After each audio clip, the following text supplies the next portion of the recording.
All those moments will be lost in time. Like tears in rain.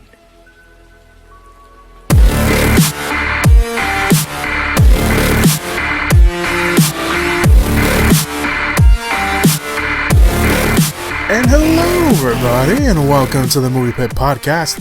I am your host, Christian. Thank you very much for joining me on the podcast this week. It's gonna be quite another podcast. Hello. This is, of course, like I mentioned, the Movie Pit Podcast, where we talk about all the big breaking movie news items that have come out throughout the week. We also talk about the big movie trailers that dropped this week, and boy, do we have quite a few of those this week. We also talk about the movies that are coming out in theaters this weekend. This week, we only have one big movie coming out this weekend, and everything far and in between. Hello, like I mentioned, it's probably going to be another big podcast. So I don't know how big it will be, but I'm assuming that's probably what's going to happen. So let's not waste any time. This week, we're going to be talking about some of the movie news items that dropped. We're kind of going to speed a little bit through them just because it was kind of a slow week this week, and at least in terms of movie news. Trailer-wise, there was a lot of trailers that dropped this week. We're only going to talk about a handful of them, a few of them, but it seemed to be kind of the trailer week this week instead of the movie news.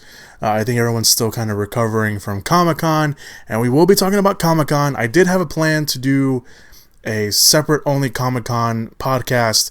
That didn't happen because of work, but pretty much for the most part, we're going to be talking about a very, very quick, well, not very quick, but quick-ish report of Comic-Con, just because, everything's pretty much already been said, but I just want to throw my 2 cents in there for Comic-Con as well. And we also have the return of Mike on the podcast this week. He sent his Comic-Con thoughts.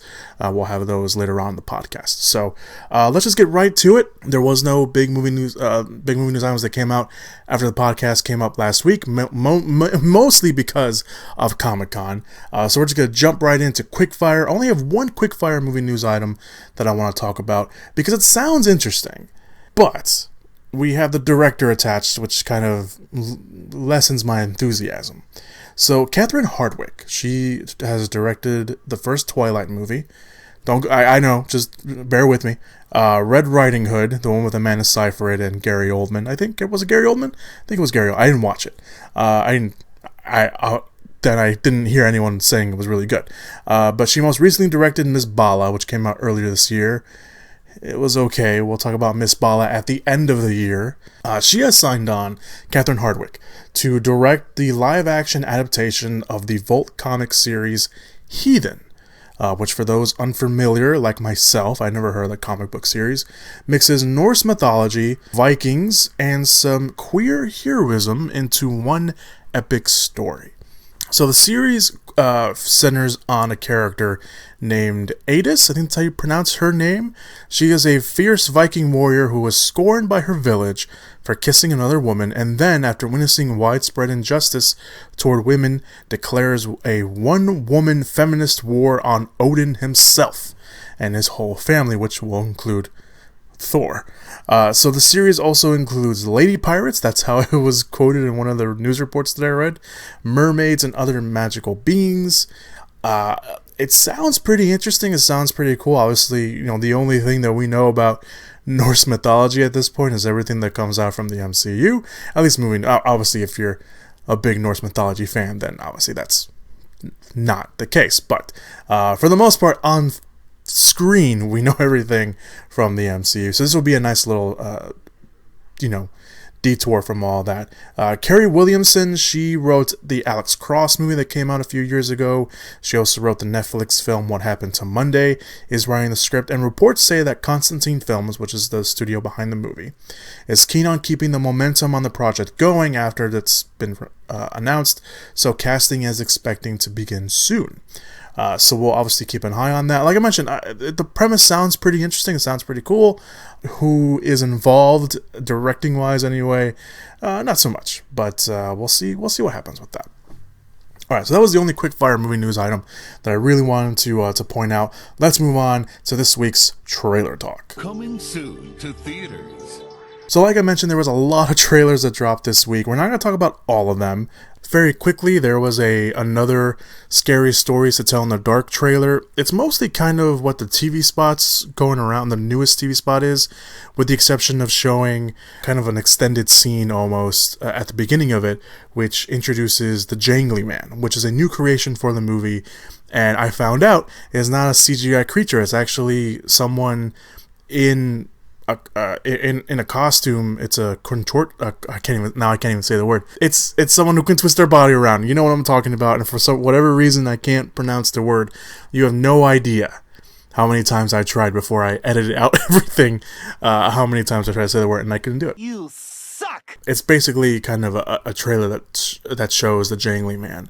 So there's that. There was a trailer for Playmobil, the movie, which is based off the Toys Playmobil. If you never heard of them, I've never heard of them, and apparently they're kind of a big thing, I guess. I mean, they're big enough that they got their own movie. So there is that. The lead voice cast for that is Daniel Radcliffe, Anya Taylor-Joy, and Jim Gaffigan.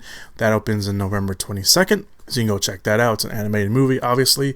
There was the trailer for The Fanatic, which is directed by Fred Durst. Yes, that one, Limp Bizkit's Fred Durst. This is his second directorial effort. That's right, Fred Durst has already directed a movie. This is his second one.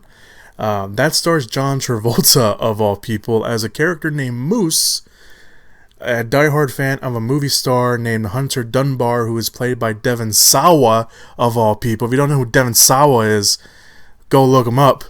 You will instantly know who he is. Who is denied a chance to meet his hero at an autograph signing. Moose then enlists the help of his paparazzi friend to locate Dunbar's house, and then things quickly take a turn. I've not watched the trailer. I heard it was crazy, but I've already had my fill of crazy trailers with cats last week, so I don't want to deal with that. So if it's up there, you want to go watch it, I'll link it down below like I always do. So there's that. There was a new quick trailer for Angel Has Fallen. That's, of course, the new Gerard Butler movie, the third of the Fallen movies. There was, of course, Olympus Has Fallen, then London Has Fallen. Now we have Angel Has Fallen. Gerard Butler is back. He's playing Mike Banning again, who is framed for the assassination attempt of the president, played by Morgan Freeman. And he goes into action, of course, to clear his name because he didn't do it. And he gets help from his father, played by Nick Nolte in the movie. Piper Parable's in the movie. She's actually replacing Rhonda Mitra, Rhonda Mitra as no, not Rhonda Mitra. That's a completely different person. Rhonda Michelle, as Banning's wife in the movie. I guess she couldn't come back. Jada Pinkett Smith is also in the movie. I think she's playing the FBI agent in charge of the case, at least from the other trailer. She wasn't in this one, weirdly enough, but she's in there as well. Danny Houston looks like he's playing the bad guy, because he always does. Angel Has Fallen comes out on August 23rd, so we're going to go check that out. There was a new trailer for the Goldfinch. Usually this will kind of go into the main trailers, but I wanted to put it here because I've never read the book, The Goldfinch. It's in my stack to read. Settle down. I'm gonna get to it eventually. And by the way, it's like I just mentioned. It's based off a book. It's based off a Pulitzer Prize-winning book, of all things. It's directed by John Crowley, who is mostly known for directing Brooklyn, that came out a few years ago. He also directed a movie called Closed Circuit, which I kind of enjoyed, with Eric Bana. He also directed 2 episodes of True Detective. I don't know if it was this last season or the season before, but he's directed 2 episodes of that. It's in an added bonus. The Goldfinch is actually shot by Roger Deakins. Roger Deakins is the cinematographer. If you know anything about cinematography, you know that's pretty cool. And that stars Ansel Elgort from Baby Driver, and one of the John Green books. Which one was it? I forgot which one it was. Was it The Fault in Our Stars? And that might have been. Was that it? That might have been it. Anyway, Ansel Elgort as a boy whose life was upended when his mother was killed in a bombing at the Met, which is the Metropolitan Museum of Art in New York, when he was 13 years old. I've not read, so like I mentioned, I have not read the book, so I can't tell if from the trailer if the movie will be a good adaptation of the book. It doesn't look. It looks like it might be a little depressing, which obviously given the material, the plot of the whole thing. But I don't know how I felt. It's good. I feel like I'm gonna go in there and be like, this is really depressing. I don't know if I want to be that depressed watching a movie right now. So you got that. So the Goldfinch, that co-stars Nicole Kidman, Jeffrey Wright, Oakes Fegley plays the 13-year-old version of Ansel Elgort's character. With Finn Wolfhard from Stranger Things is in there. Looks like they gave away a plot point from his character in the trailer. That kind of took me aback. I was like, is that part of the book? What's going on? And Sarah Paulson's also in the movie as well. The Goldfinch will open on September 13th. This one's been in development for quite a bit, and now it's finally coming out. So the Goldfinch, you want to go check that out. The next trailer we're just gonna quickly talk about is Harriet. This one is another one that would have gone in the main trailers, but I don't know how I feel about it. So Harriet it stars Cynthia Evero. I always mispronounce her last name, which is a shame because she's a terrific actress. She was in The Bad Times at the El Royale. She was also in Widows. She plays Harriet Tubman. So the movie is about Harriet Tubman, and will chronicle Tubman's escape from slavery and the subsequential missions. I can't speak. Missions to free dozens of slaves through the Underground Railroad in the face of a growing pre-Civil War adversity. And the reason why it's up here is because, like I mentioned, I don't know how I feel about it. Because on one end, Harriet Tubman, I don't know why I said her name differently. Harriet Tubman is her life and everything that she has done is worthy of a movie. It is completely worthy of a movie, and I think Cynthia Erivo is a great casting, honestly, for Harriet Tubman. The thing that I have somewhat of an issue with is, and I'm not, none of us were really there when it happened, so we can't be like, that's wrong. But I kind of, everything that we have heard or read of Harriet Tubman's, missions and what she did for the Underground Railroad, none of it really involved a gun. And that's kind of what they're turning her into in Harriet. They're kind of turning her into this superhero-esque, hero kind of character. And in every regard, honestly, Harriet Tubman is pretty much a hero and a superhero. The fact that she managed to save as many people as she did during the Underground Railroad is amazing. And like I mentioned, her life is totally worth having a movie about her. But I don't know if maybe Harriet Tubman used that many guns in her life. And again, we weren't there. We don't know. So, I don't know. That's kind of the only issue I have. What kind of that? It's like, at the same time, it's like, people don't want to go watch a movie about Harriet Tubman and slavery and all that. And so let's make her like an action hero. Let's make her like lead an army and, have a basically a showdown with a bunch of racist white people across the river, and then her and her kind of little small army by her side with guns pointing them at each other. So it's a little weird, but I'll go watch it. I'll go watch it anyway. Like I mentioned, Harriet Tubman's life is so totally worthy movie, but turning her into an action hero it seems a little wrong. But maybe that's just me. I am not one to talk about any of that. So. Alright, so let's move on to the main trailers that came out this week. The first one is the first trailer for A Beautiful Day in the Neighborhood. Hey, I'm looking for Fred Rogers. In here. It's a beautiful day in this neighborhood, a beautiful day for a neighbor. Would you be mine? Could you be mine? Please won't you be my neighbor? Hello, neighbor.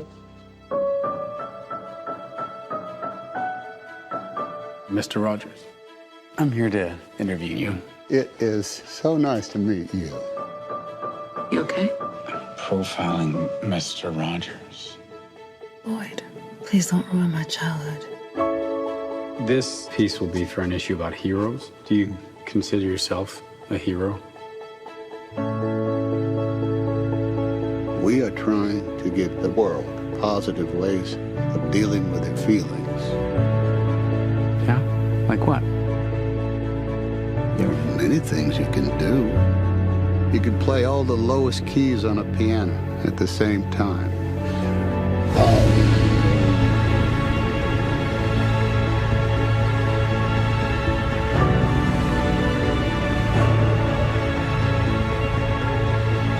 You love broken people. Like me. Sometimes we have to ask for help, and that's okay.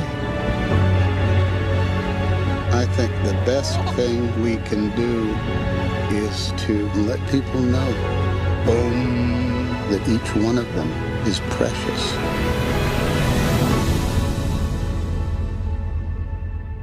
Hey, Mr. Rogers!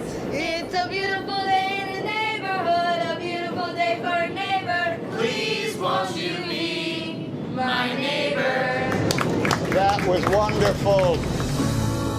Directed by Mary Ella Heller, she has directed The Diary of a Teenage Girl and Can You Ever Forgive Me?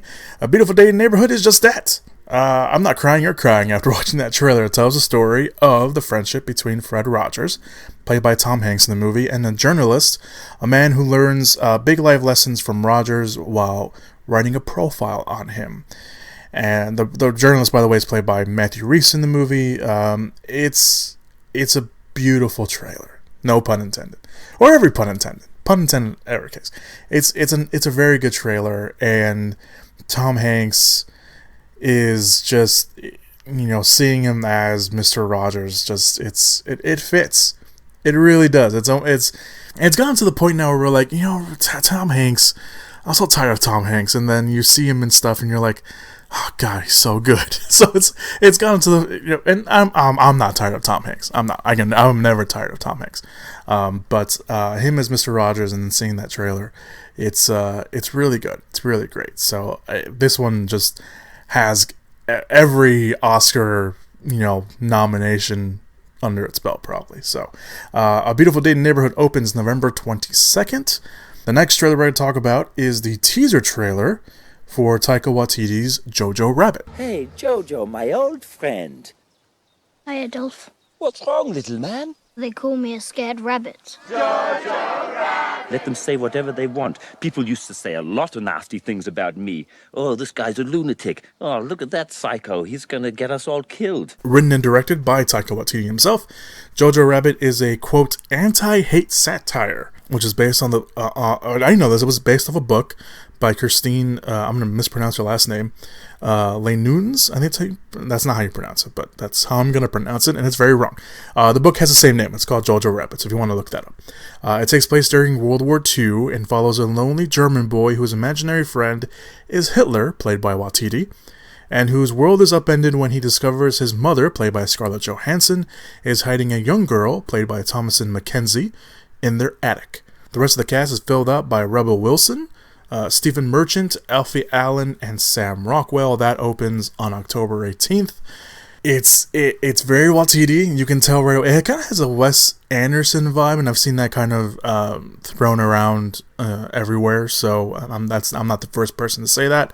But it's very good. It looks very cool. Waititi playing Hitler is a little weird, but it's interesting. Like I mentioned, everyone's gonna focus on the fact that he's playing Hitler, and they're trying to make Hitler this, good, this good guy. But again, it's a satire.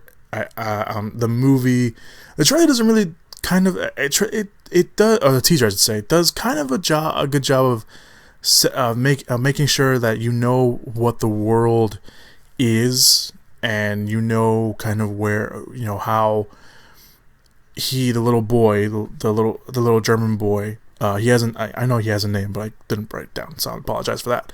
But it kind of gives you that good sense of where his mindset is, and the world around him. Like at one point, like the trailer starts off all happy, and it's like he's in the woods, like he's in, like it's almost like he's in the Boy Scouts almost, with all these kids, and all of a sudden it kind of transforms, and he's running around in a destroyed city. And he's walking around with his, now seeing, instead of seeing, happy people in this little village, he's seeing German soldiers.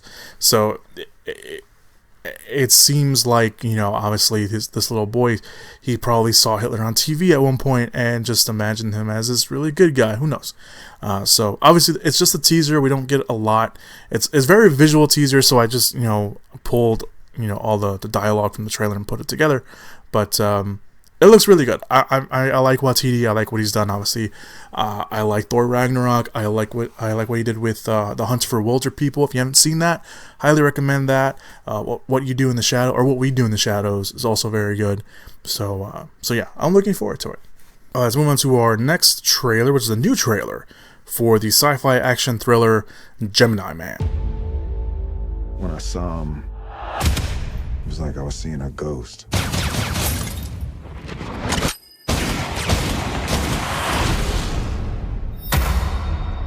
Like every trigger I've ever pulled. How'd he start you? Hunting birds, rabbit? I'm guessing 19, 20 years old, the first time he ordered you to shoot a person. 25 years ago, he took my blood. He made you from me. He's been lying to you the whole time.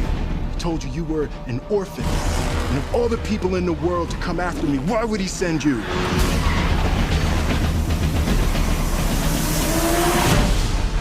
Because I'm the best. You are obviously not the best. You're just trying to rattle me. I'm trying to save you!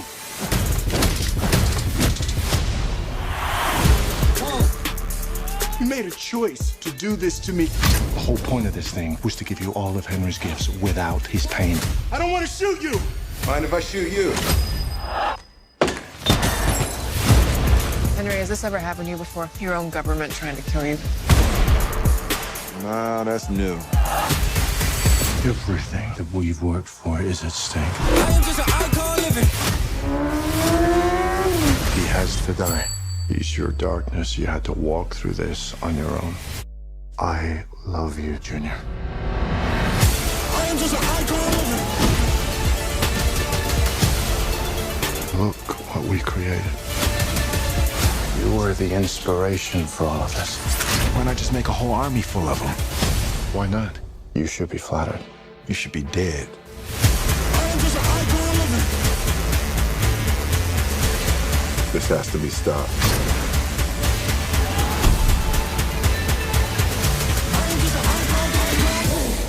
Because what if somebody actually knew what we really are? Directed by Ang Lee, stars Will Smith as a retired assassin being hunted down by a 23-year-old clone of himself.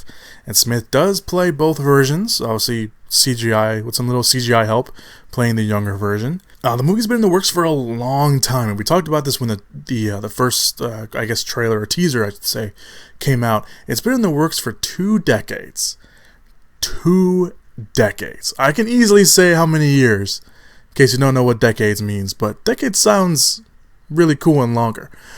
So in 1997... do the math in your head, kids. Tony Scott and Curtis Hanson were both attached to direct at various points in the movie. Jerry Bruckheimer was attached almost pretty much right away. He's still attached as producer for the movie, and has since, gone through a lot of different stages, obviously with 2 different directors.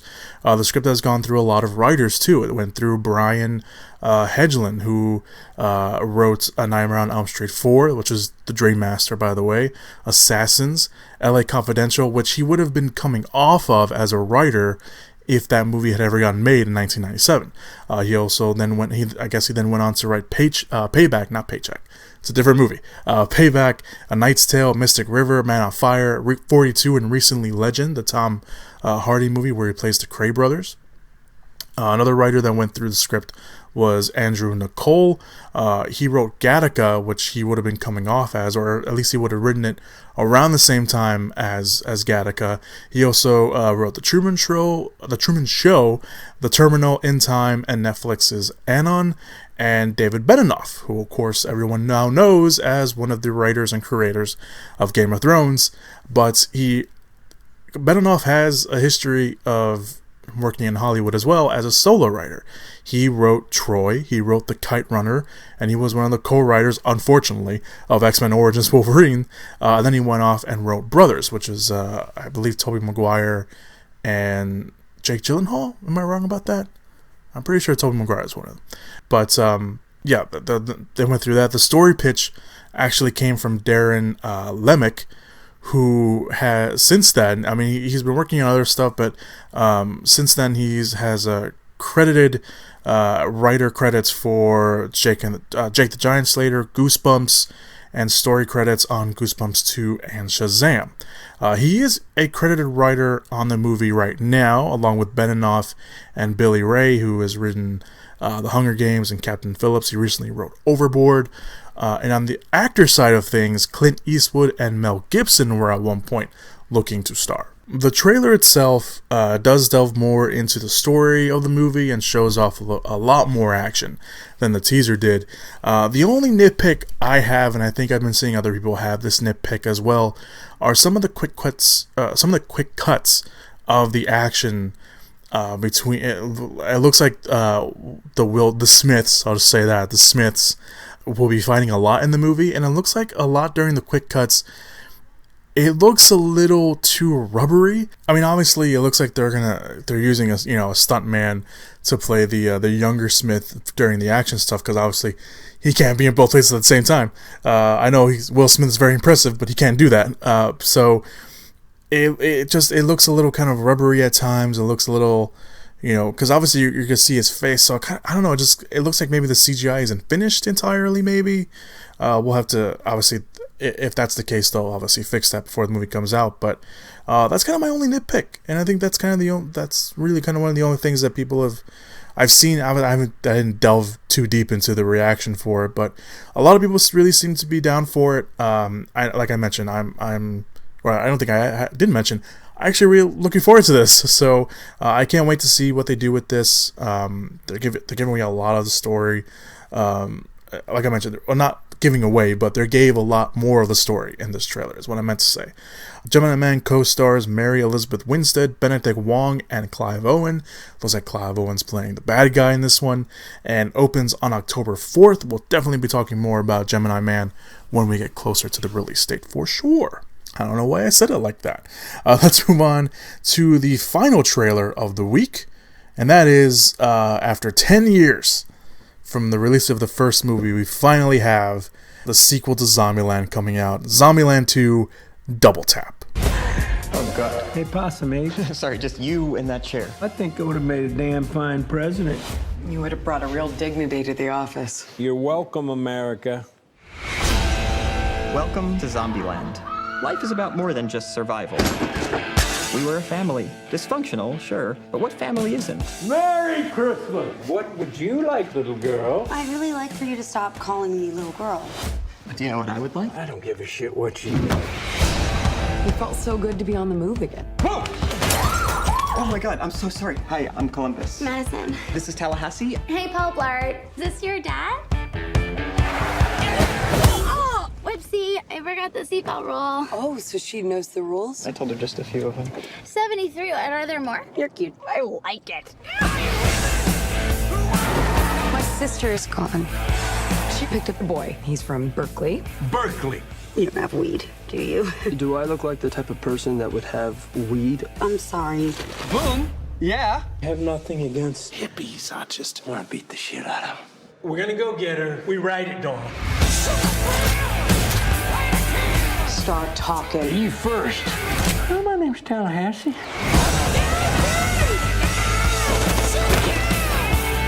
Die, zombie! Light him up!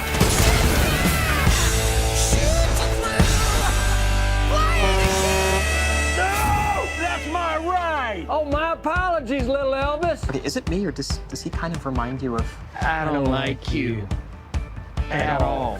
I think you double parked. Or more perpendicular parked. Hope we don't get a ticket. What is going on here? What? Hello, everyone. Am I hallucinating? The writers of the first film, Paul Renwick and Rhett Reese, are returning, as well as director Ruben Fletcher. Double Tap brings back the original 4 stars in Jesse Eisenberg, Woody Harrelson, Abigail Breslin, and Emma Stone to face off against a new kind of zombie that has evolved since the first movie, as well as deal with new human survivors played by Zoe Deutsch, Evan Jovia, Thomas Middleditch, Luke Wilson, and Rosario Dawson. The trailer is great. I really like the trailer.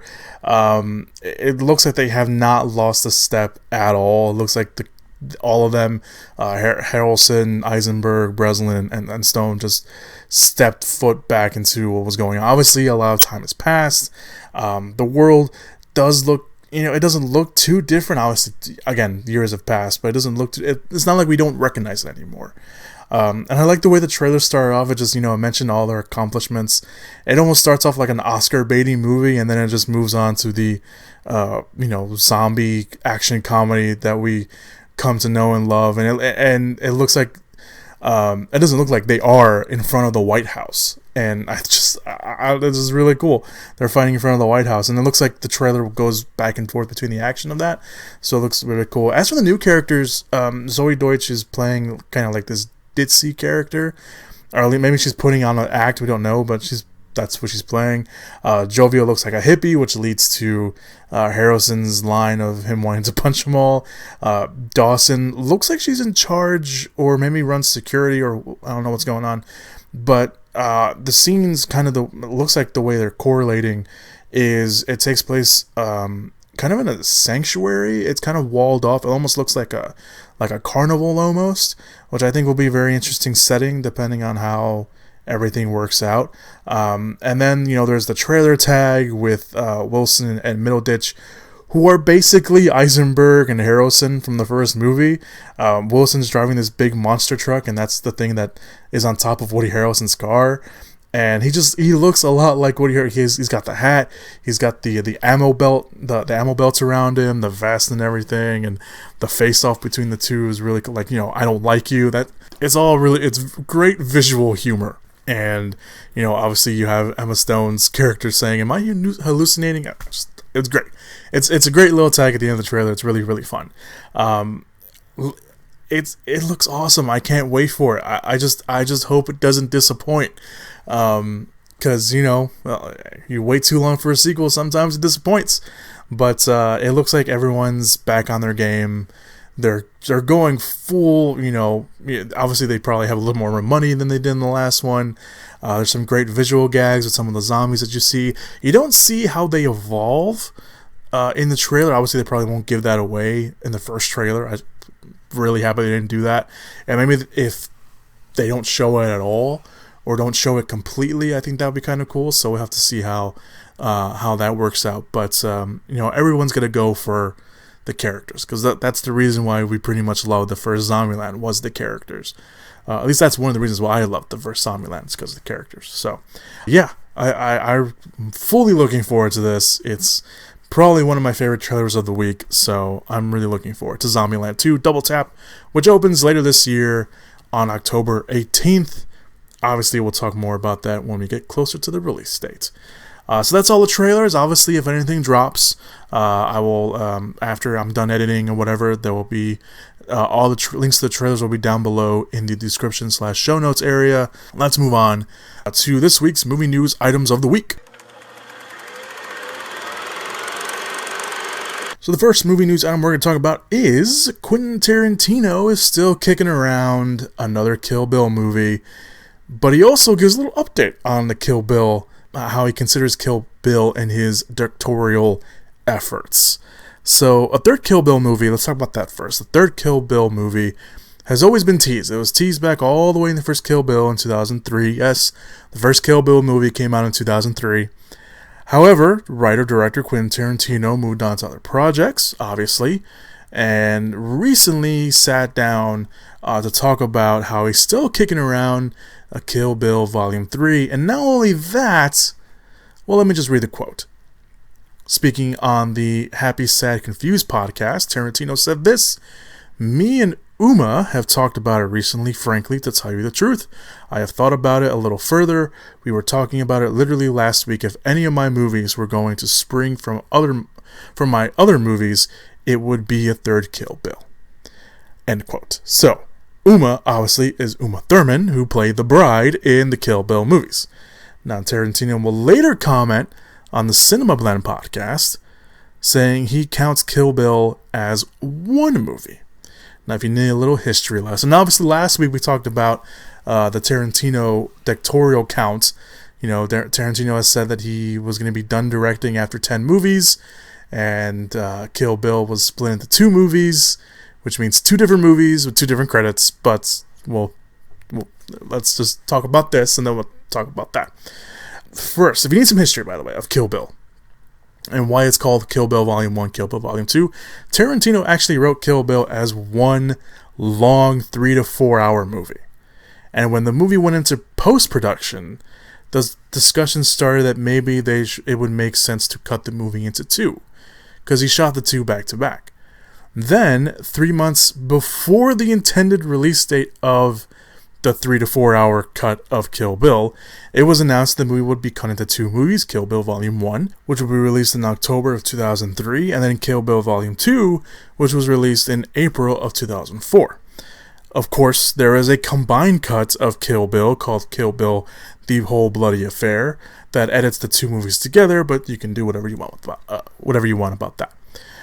So last week we talked about how, again, Tarantino has already directed technically 10 movies, because Kill Bill Volume 1 and Kill Bill Volume 2 were released at different points. But Tarantino just said that he actually counts Kill Bill as one movie, so that's why Once Upon a Time in Hollywood, I should say, counts as 9, as his 9th movie. But then you have, maybe is he counting just his movies entirely? Is he counting original movies? Because original movies, it would be 8, considering that he did Jackie Brown, which is not an original movie. It's actually based off a book called Rum Punch. But we don't know how he counts his movies. But regardless of what he decides to count as one entire movie and whatnot, it doesn't matter, because it's Quentin Tarantino and he's gonna do what he wants. So there you go. He's still kicking around Kill Bill Volume 3 for all you fans who want it, and he counts it as one movie. So in case you were part of that discussion and the debates for so long, because apparently that's a thing, he counts it as one movie. So there you go. All right, let's move on to the next movie news item. For the first time since winning the Oscar for Good Will Hunting, Matt Damon and Ben Affleck are teaming up to co-write an adaptation of Eric Yeager's novel of the same name called The Last Duel. Damon and Affleck will co-write the script with Nicole Holofcener, I think that's how you pronounce her last name. She wrote Can You Ever Forgive Me? With Ridley Scott poised to direct the movie, and the two, Damon and Affleck, are also set to star in the movie. And by the way, before I read the synopsis, I just want you to know that it is a period piece movie. So, because whatever I was reading, I guess the report that I was reading did not point out that the movie was a period set movie until the end of the article. So when I read this, I was like, is this movie set in the past? Because there's no reason. It just sounds a little ridiculous. But the revenge movie, the revenge story, I should say, follows two best friends, and when one goes to war, the other rapes his wife. The soldier then learns upon his return, but no one is willing to believe the wife, so he's left with one recourse. He appeals to the King of France and challenges his former friend to a duel to the death. The book itself is also based on a true story, which also surprised me, about the last legally sanctioned duel in France. Hence the title, The Last Duel. The book has been in development at Fox for quite some time before the merger with Disney, so it's unknown if Disney will release the movie or if they'll let Scott and co. Ship the movie to other studios. This has already been done in the past already. There was a Clint Eastwood movie, I don't know why his last name was so hard to say right there, that was developed at Fox, and when the merger happened, they let him ship it off to another studio. They let it happen to another movie, I think it was a I think it was a Tom Hanks or a George Clooney movie. So who knows what they'll do with this? They'll probably ship it off to somewhere else, to be honest. But the fact that Matt Damon and Ben Affleck are teaming up to write another movie together and also star in that movie, and a period piece movie of all things, is very, very cool. And then you have Ridley Scott on top of that directing. I think that's, yeah, why not, right? Why not? Let's move on to the next movie news item. This one's kind of cool, and it also has some added reading material for all you guys. The 73, I can't believe it's actually 73 years old. The 73-year-old Sylvester Stallone shows that he is showing no signs of giving up on his hit franchise, Rocky. Now, speaking with Variety, which I'll link the whole article down below in the show notes area if you want to read it, and I highly recommend you do. Stallone talked about a number of things, but I'm sticking to the Rocky story because it's kind of one of the more interesting aspects. Because apparently Stallone has another Rocky story to tell. And he's got one more in him. So when asked what the premise of that story would be, Stallone said this, saying, quote, Rocky meets a young, angry person who got stuck in this country. When he comes to see his sister, he takes him into his life and unbelievable adventures begin, and they wind up south of the border. It's very, very timely. So the story would touch on the immigration issue here in the U.S., which is obviously a very big thing. I'm not going to get into it because this is a movie podcast, and I try to make you guys happy with movie news instead of, focusing on the real world. So there is that. And obviously there would, be some boxing involved in there, clearly. And now Stallone said he was pretty much done with Rocky Balboa. If you remember, after Creed 2 came out, or before Creed 2 even came out, I should say, he said he was done playing Rocky after Creed 2. And then he backtracked on that a little bit after Creed 2 came out and was a success. And now he looks like he wants to go back at it. That said, another Rocky movie isn't officially in the works just yet. So before you get your, get on your high horse and go like, yeah, it's going to happen. No, it's not going to happen yet. But apparently MGM and producer Irvin Winkler are in negotiations with Stallone to write and star the potential movie. Now, the reason that has to happen is because, and you'll read this in the Variety article, it's kind of the headline of the article, Stallone doesn't have any real ownership over the Rocky franchise. Even though he is the face of the Rocky franchise and has written almost all of them, are co-written, or at least has a story credit in it, and has obviously starred in all of them, has produced the last few of them, he even directed a couple of them. He has no ownership over it.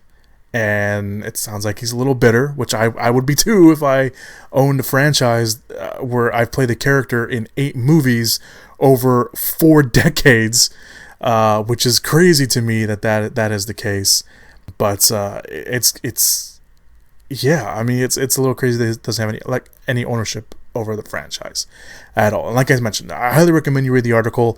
It's going to be linked down below in the description/show notes area if you want to read it. And of course, on top of that, he's playing Rambo one last time. Rambo Last Blood comes out later this year too, or just later this year. Not two. That assumes that Rocky's coming out this year. It's not. But it should be interesting to kind of see how all that plays out. Honestly, I'm still a huge fan of Stallone, so if he wants to come out and do another Rocky movie, I'm all for it. Yeah, let him do it. Why not? Go ahead, let him do it.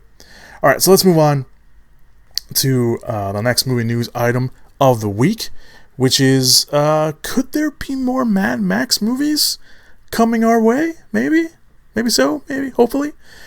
So George Miller, the director of the Mad Max movies, pretty much all of them, gave us, and I say this knowing that George Miller is not American, he's Australian, one of the best American action movies in quite some time, with Mad Max Fury Road. And fans went crazy for it. It had a pretty decent run at the box office, and fans have wanted a sequel ever since. Miller himself has said he wanted sequels, and had sequels in mind for the movie ready to go when when everyone was ready and the studio was ready. The movie ended up getting and ended up getting 6 Oscars. Why is that so hard to say? Most of them were all technical, but still very worth it. And the sequels never came to be. And many wondered why. And it was recently revealed that Miller and his production company and the studio, being Warner Brothers, had a lawsuit between them. So in case you didn't know this, Miller sued Warner Brothers over a $7 million bonus that Miller and his production company were supposed to get, since Fury Road's cost came under a certain amount. Came under the certain budget that Warner Brothers gave them. And I believe this bonus came, it was obviously the bonus was never paid, but I think this bonus came after the reshoots, because Miller had shot the movie and Warner Brothers liked it, and they were like, here's some more money so you can shoot more stuff and go shoot whatever you need to reshoot for, you know, whatever. And Miller was like, okay, we'll take it and we'll go do it. And they still came under the cost of what Warner Brothers had given them. Obviously, there's a more detailed thing on that. You can go over to IndieWire. That's where the report came from. So all that said, Miller sounds pretty optimistic, by the way, in this recent interview, that he will be able to do his Mad Max movies. And Warner Brothers also sounds pretty optimistic as well, that they want to do the Mad Max sequels, because obviously they see the dollar signs. However, before another Mad Max movie happens, Miller does have another project he's working on right now, which is called 3,000 Years of Longing, with Idris Elba and Tilda Swinton, and that's described as a fantasy romance, however you want to see that. As for the stories, Miller said that, quote, there are 2 stories, both involving Mad Max, and also a Furiosa story, end quote. So that pretty much sums up what he said in the past. He said that he had sequels for Mad Max, who of course was played by Tom Hardy in his movies, and Furiosa was played by Charlize Theron, and Charlize Theron has pretty much always said that she is down to play Furiosa at the drop of a dime. And there was, talks about having a Furiosa spin-off and having her own solo adventure, and everyone was on board. Everyone was like, yeah, let's do it. Let's do it. Do it right now. Give it to me now. But obviously nothing ever came because of the lawsuit between Miller and Warner Brothers. Before he moved on, there was a working title for the Mad Max sequel called Mad Max The Wasteland, so we'll see if that sticks. And if it doesn't, then, we'll okay, that's fine.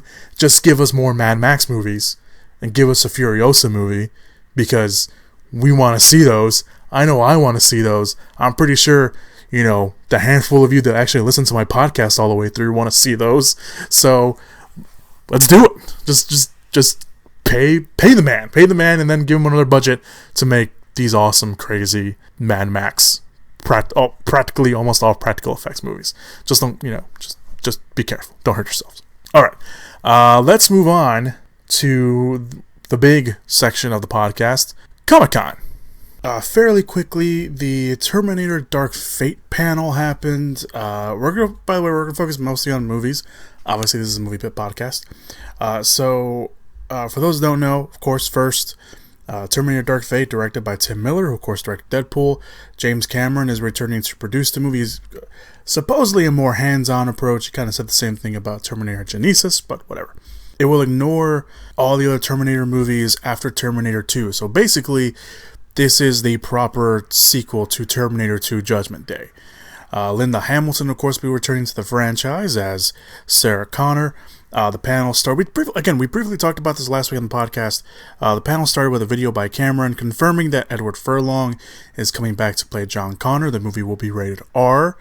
And he explained why he wanted to return to the franchise, citing a new take on Arnold Schwarzenegger's iconic T-800 character that, quote, something nobody's ever seen before.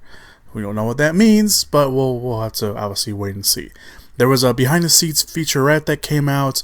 I'll link that down below if you want to go check that out.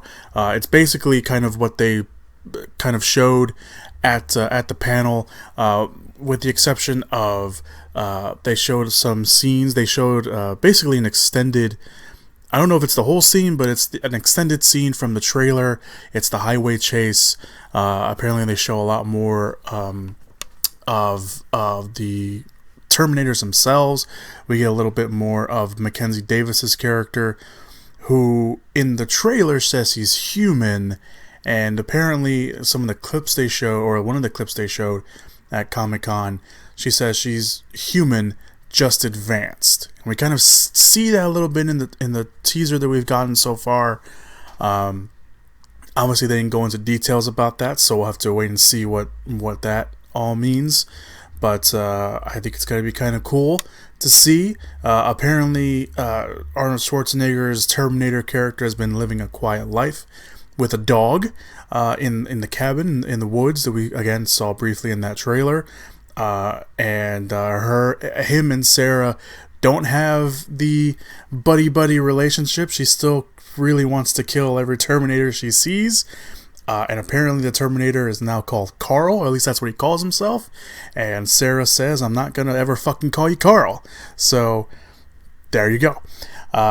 So there's just, it's a lot of, apparently it sounds like they showed just extended scenes of what we saw in the teaser. Again, with some few exceptions here and there. But it sounds like, everyone there kind of really liked what they saw. So, hopefully this is a return to form to the Terminator franchise. Obviously, a lot of people have been upset with the Terminator franchise. Terminator 2 was, to a lot of people, the last good Terminator movie. Terminator 3 had some decent moments, but overall was a little disappointing. I'm in the very, very, very small camp of people that genuinely enjoyed Terminator Salvation. Admittedly, though, I have not seen it in quite a while, so I'll probably have to go back and revisit that. And Genesis, well, the less said about Genesis, the better. Terminator Dark Fate will open on November 1st. We'll definitely be talking more about that once we get closer to the release date. There was a couple panels more connected to Avengers Endgame. There was a panel with the writers of Endgame, and they apparently let out of the bag a few scenes that were cut from the script or released in the early stages of the script before they cut them down. Most of them involved all with Thanos on how he came to the present timeline. Apparently there was one where he apparently carries the head of Steve Rogers to mock and intimidate the present day Steve Rogers, saying, I don't think he says anything, but it's basically him saying, see, this is going to happen to you. I've already done it. So apparently that was one of the things they had in the script, and they obviously cut that out. Probably for good reason. There's a lot of kids probably watching these movies, but that was pretty cool. I didn't write down too much about that panel. I think that was one of the things that really stuck out to me. Then there was the Russo brothers panel, which is of course the directors of it. A couple things came out from that panel that were brand new. One, they acquired the rights to adapt Battle of the Planets, which is an Americanized version of a Japanese anime called Science Ninja Team Gatchaman. Right now, the duo are just producing the adaptation with the possibility of them directing it too. The series has over 100 episodes and followed a team of heroes who are all orphans trained from a young age to form an elite intergalactic team known as G-Force, swearing to protect Earth and its allies from other worldly invading forces. They also acquired the rights to the comic Grimjack. So for those unfamiliar like I am, here's the general synopsis of Grimjack. Grimjack is a story of a mercenary and his crew who are forced to dig into their own past when Grimjack's estranged teenage daughter comes to him looking for help. I don't know why that was so hard to read. This will take them through insane streets of Cyrosure, I think a mysterious city where all the parallel universes intersect, so obviously there's a bit of a sci-fi element there. This unlikely team fights to save not just themselves, but all the planes of existence as we know it. As opposed to Battle of the Planets, the Russo brothers will only actually be producing Grimjack themselves. And Grimjack was in production, or at least potential production, 20 years ago. One of the a writer that's still writing to this day, J. Michael, I'm gonna butcher his last name because I don't know how to say it. Dronotsky? I think that's how you pronounce it. I don't know. Mostly done a lot of cartoons, and he did a lot of the big ones in the 80s. He-Man, She-Ra, the Real Ghostbusters cartoon. Live action wise, he's done a lot of episodes. He did a lot of work on the Twilight Zone in the early 80s. And then one of the big things he's mostly known for, and one of the reasons why I hate that I mispronounce his last name, he created and wrote a lot of Babylon 5 and was one of the creators of Netflix's Sense8. So obviously he's a very big name. Movie-wise, he's written Changeling, which was the Angelina Jolie movie. He wrote Ninja Assassin, which wasn't very good, but I don't really necessarily blame him. He also wrote Underworld Awakening, which also was not very good. So, but he took a crack at it 20 years ago, and obviously nothing came of it, so there is that. They also revealed that they're working again with Tom Holland, aka Spider-Man, on a movie called Cherry, which starts filming in October, and that tackles the opioid crisis. They didn't really go too much into detail about that, but that's kind of what they revealed so far. They also revealed a new trailer for their produced action thriller 21 Bridges, which I linked to the podcast last week. I'll link it again if you guys want to check that out. That, of course, stars Chadwick Boseman as a NYPD detective who leads a citywide manhunt for a pair of cop killers. Obviously, there's a lot more to all that, as it may seem. That movie co-stars Sienna Miller, Taylor Kitsch, Stephen James, Keith David, and J.K. Simmons. 21 Bridges opens on September 27th.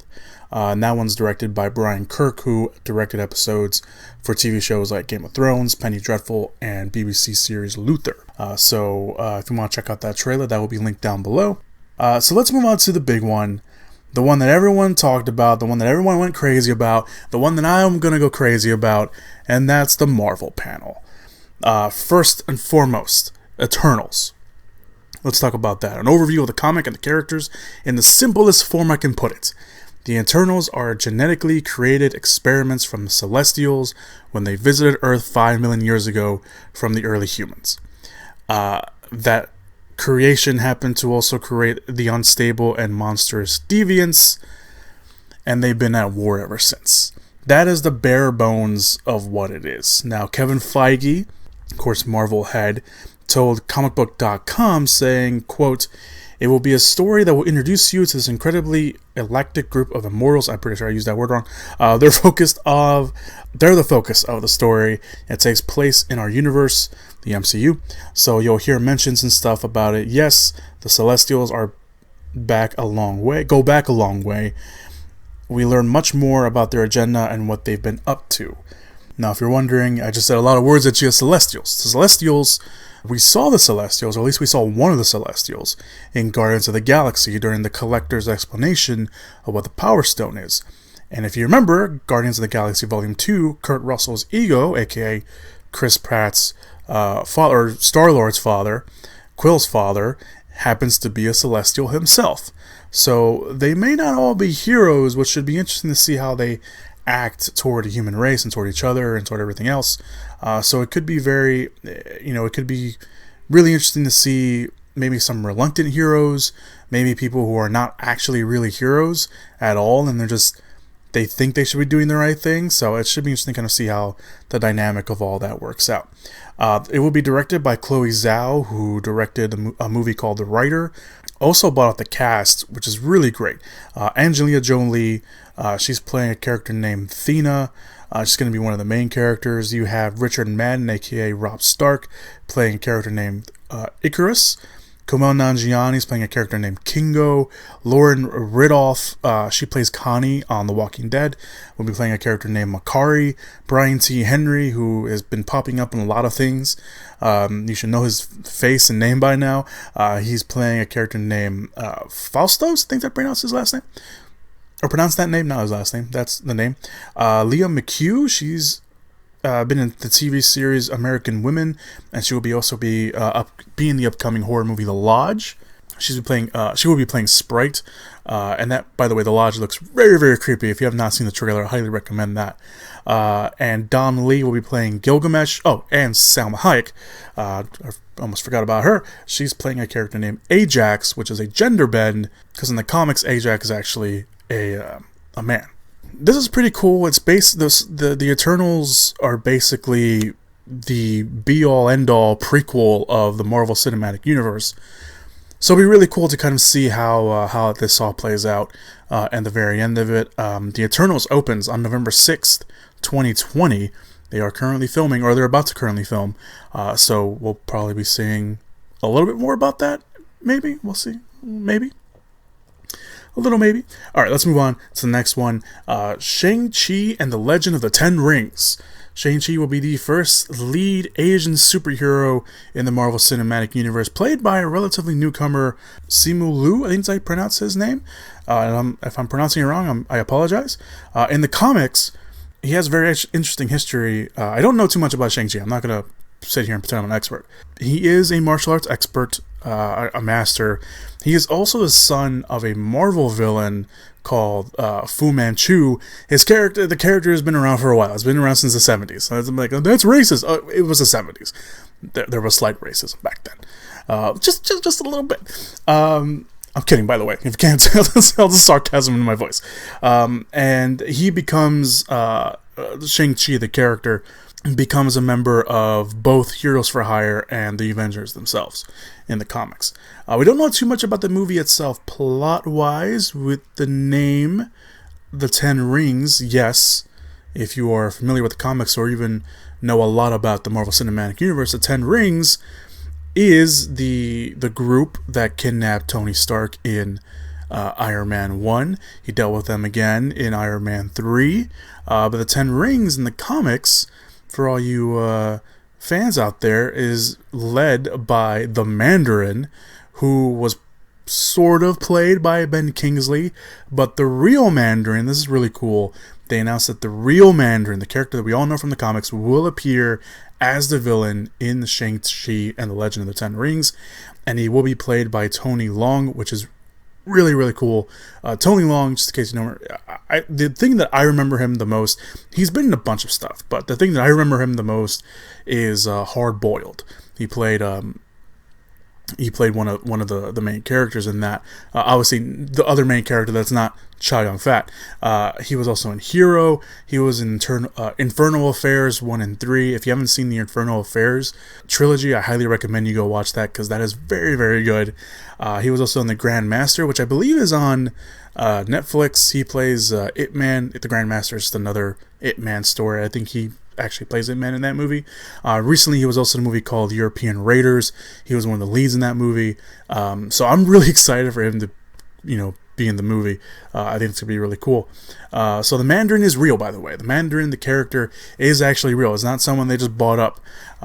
Thanks to the Marvel short-lived short film series that they did, they confirmed that the character of the Mandarin was real because they went after Ben Kingsley in prison. So it's going to be really, really cool to see the Mandarin finally on the big screen. It was also announced that Awkwafina will be appearing in the movie. Words are hard. Although the character is unknown at the moment. The movie will be directed by Destin Daniel Cretton, who has directed, or Creton, I don't know how you pronounce the last name. He directed Short Term 12. He also directed The Glass Castle. Coincidentally, both starring Brie Larson, Captain Marvel. He also is directing the upcoming TV series Tokyo Vice with Ansel Elgort. So he's gonna be a very busy man soon. And Shang-Chi and the Legend of the Ten Rings will be opening on February 12th, 2021. So let's talk about the big one. One of the big ones, Black Widow. So obviously it's been long in development, long overdue, and from the sounds of it, it looks like this movie is going to be really, really awesome. So we kind of still almost don't know when the movie will take place. I'm pretty sure it's probably taking place after Civil War or Winter Soldier. Nonetheless, it's obviously taking place before Avengers, Infinity War, and Endgame. That's for sure. But we do that. So there's that. We do know that the confirmed cast. Obviously, Scarlett Johansson is coming back to play Natasha Romanoff, aka Black Widow. Florence Pugh is also in the cast. David Harbour, O.T. Fambini, I think they pronounce his last name. I don't know how to pronounce his last name. But he's Luke in The Handmaid's Tale, in case you need a face in the name. And Rachel Weisz is also in the movie. Pugh will play Liana Belova, who in the comics takes over the mantle of Black Widow from Natasha, because there has been more than one person with the Black Widow mantle. And it looks like they'll have a sisterly relationship in the movie. Harbour will play the villain, or at least one of them, because Harbour has been confirmed to playing Red Guardian. Now, Red Guardian is the Soviets' answer to Captain America. Fabini and Weiss's character are still being kept under wraps, at least their true nature anyway. Entertainment Weekly said that the characters' names are Mason and Melina, but we don't know too much about them so far. Thirdly, they showed off a reel, and most of it was pretty much a fight between Natasha and Liana, which was described kind of like a Bourne-esque John Wick kind of scene. They were fighting with their guns and eventually their fists, and then basically anything that wasn't nailed to the floor. It looked like it kind of read like they were fighting in an office space or something, so that's pretty cool. And then they did the trailer stuff with like quick cuts. And it does show that Natasha will be fighting the Red Guardian or Taskmaster. We don't know who she's fighting. It sounds like she's fighting Red Guardian, and they're very well matched. But there was some concept art released that labeled Black Widow and Taskmaster. And Taskmaster, by the way, in the comics, Mike goes into a little bit in his little. Not to make it sound demeaning, Mike. I apologize for that. But he goes into it in his little section when he talks about this, about Taskmaster. So I'll let him explain it a little bit more. And so it sounds like maybe he's going to be in the movie. We don't, or she. Maybe Rachel Weisz is playing Taskmaster. We don't know. That's something Mike kind of suggested in his little and that's something that Mike kind of suggested in his spiel about Black Widow, so I'll let him go into that. But it should be interesting.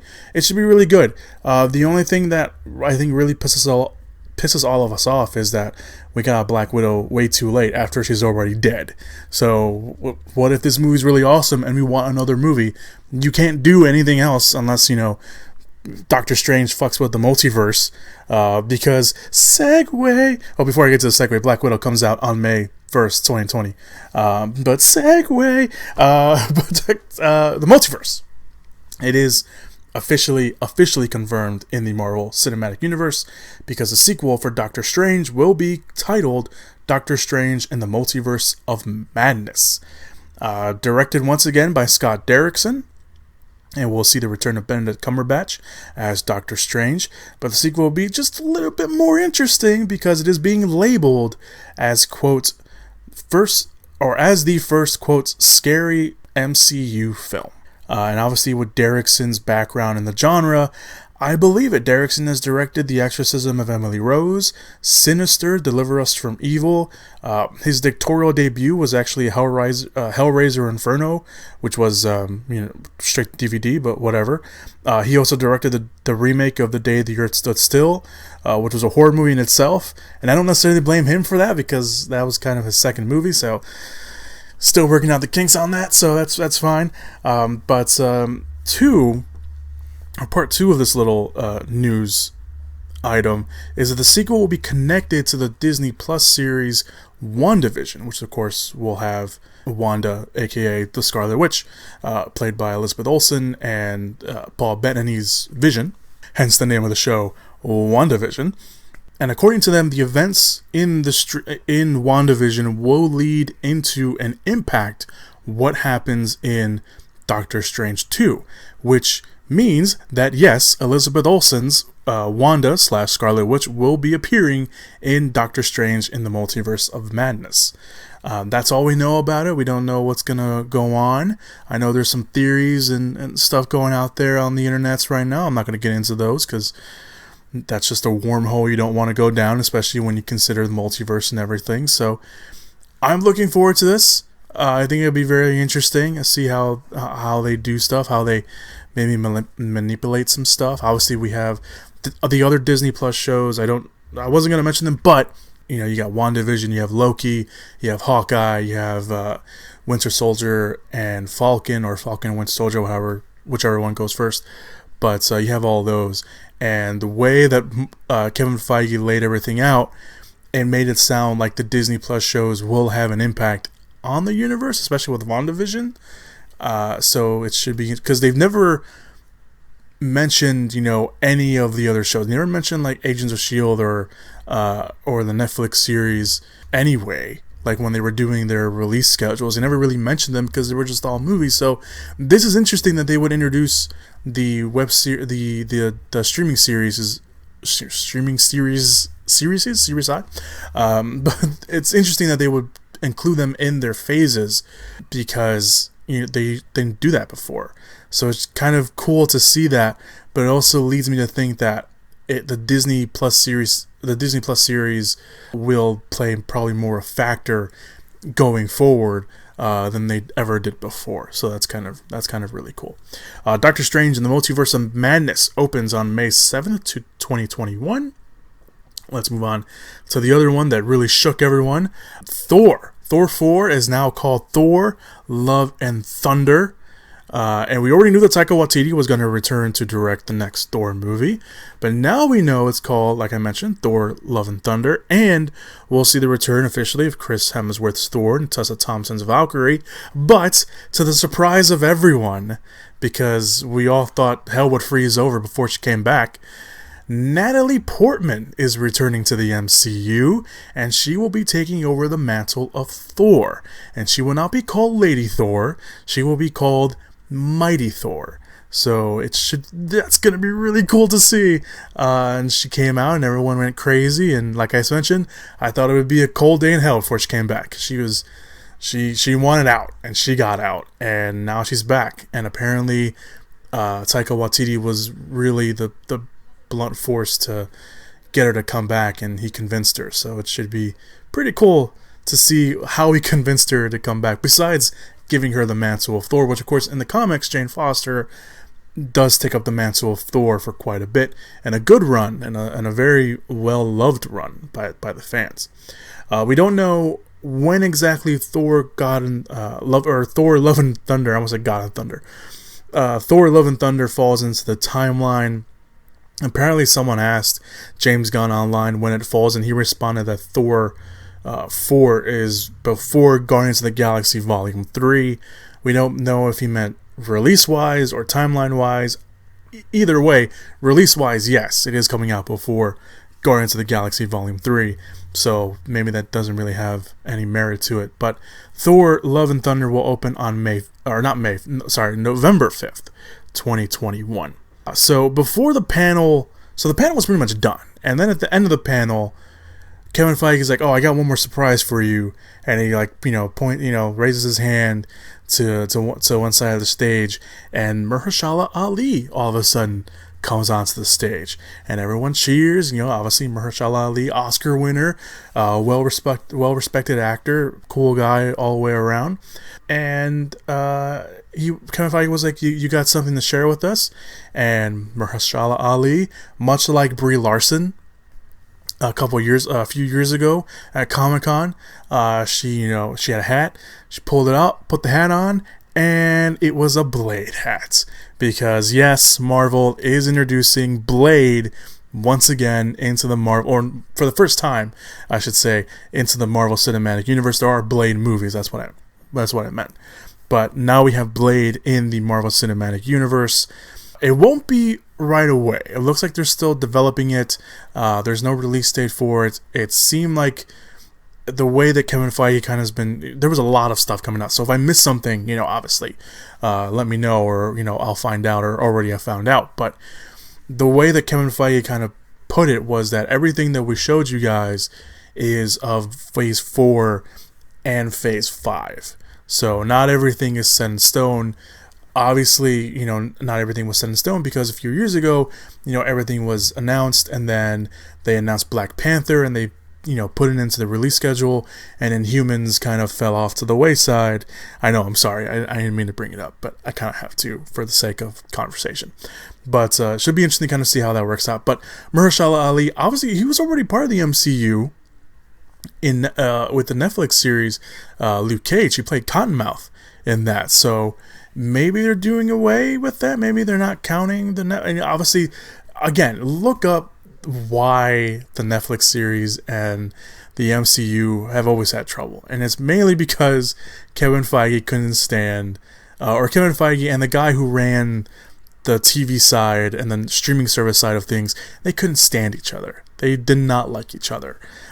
So that's kind of one of the reasons why. But Mahershala Ali also was the man that bought the idea to Kevin Feige. He's like, hey, I gotta talk to you. He's like, I want to do Blade. And Kevin Feige was like, okay, we like money. Here you go. Here's he's a big old contract. Go ahead and sign it. We'll announce it at Comic-Con. So that's really cool. I'm really excited to see how this turns out. And of course, everyone was like, well, what about Wesley Snipes? And Wesley Snipes like, hold up, settle down, chillax. Everything's okay. Everything's fine. I'm okay with it. You should be okay with it too. Relax. So yeah, there's that. Other things. The panel ended. Kevin Feige was saying his goodbyes, and he was saying, "Oh, we ran out of time. We couldn't talk about other projects. We couldn't talk about Black Panther 2. We couldn't talk about Captain Marvel 2. We couldn't talk about Guardians of the Galaxy Volume 3. And of course, the loudest cheers that came out. We couldn't talk about Fantastic Four, and we couldn't talk about mutants."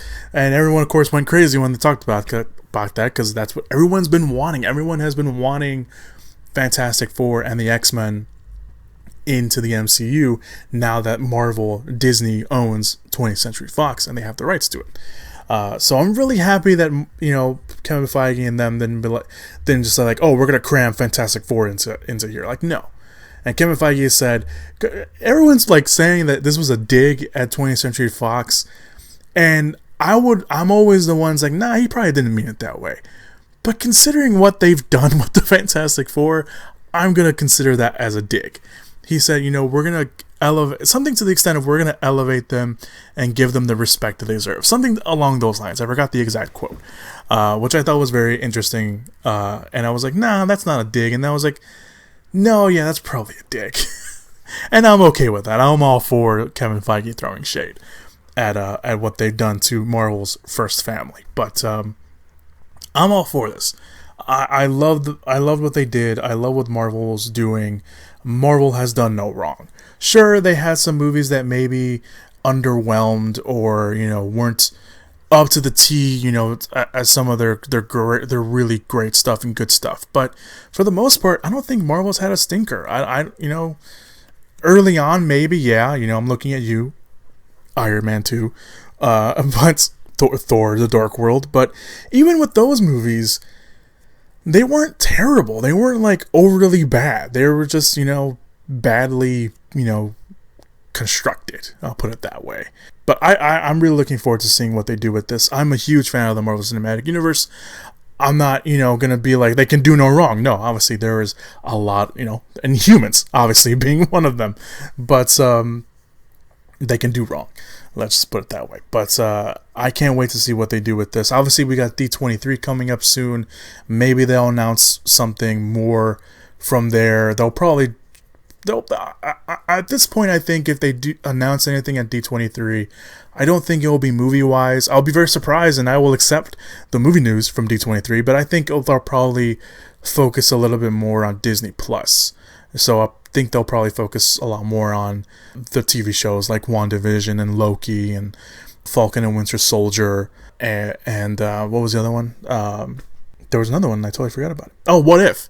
That one, which is I'm totally excited for. I don't know why I forgot about What If, which is going to be an animated series, and they're bringing back a lot of the actors from the MCU to voice characters. And What If, by the way, and it's not like Marvel is like, oh, what if we just change? It's not like this is actually a comic series in Marvel called What If, and they just run all these scenarios about what would happen if I think this is one of the episodes they're doing, at least I hope so, because they brought back Haley Atwell to play Peggy Carter, or to voice Peggy Carter. What if Steve Rogers never got the super soldier serum? What if he never became Captain America, and instead it was Peggy Carter who became Captain America, and Steve Rogers was his normal guy? What if, what's another one? What if the Punisher killed all of the Marvel characters? That's one of the biggest what ifs out there. There's a lot of scenarios out there, so I'm very interested in seeing what they do with it. Jeffrey Wright has been cast as the Watcher. We got little glimpses of the Watchers in Guardians of the Galaxy Volume 2. That was basically Stanley's cameo as well. Those are the big tall guys, the big bald guys with the white eyes. They play a big part in the comic series, or in the comics in general. Well, not necessarily a big part, but they're well known in the comics. But it's interesting to kind of seeing that they're doing a What If series, because that's really, really cool. That's it. That's all I wanted to really talk about Comic-Con wise. We didn't talk about, last week we talked about It and Top Gun and Cats. So I know Mike talks about those in his little tidbit here. So I'm going to let Mike talk about his Comic-Con thoughts right here. Hey guys, it's Mike, the casual expert, and I'm going to talk to you a little bit about what happened at Comic-Con.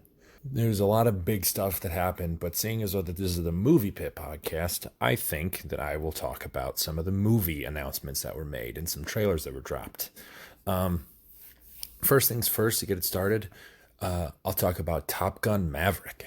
This movie seems like it's been in development for a very long time, but it looks like old Tommy Cruise is back in the habit, coming. The trailer looked fantastic visually, and I even saw like an edit where they put some Star Wars trailer music over it, and it actually kind of works. But Miles Teller's in this playing Goose's son.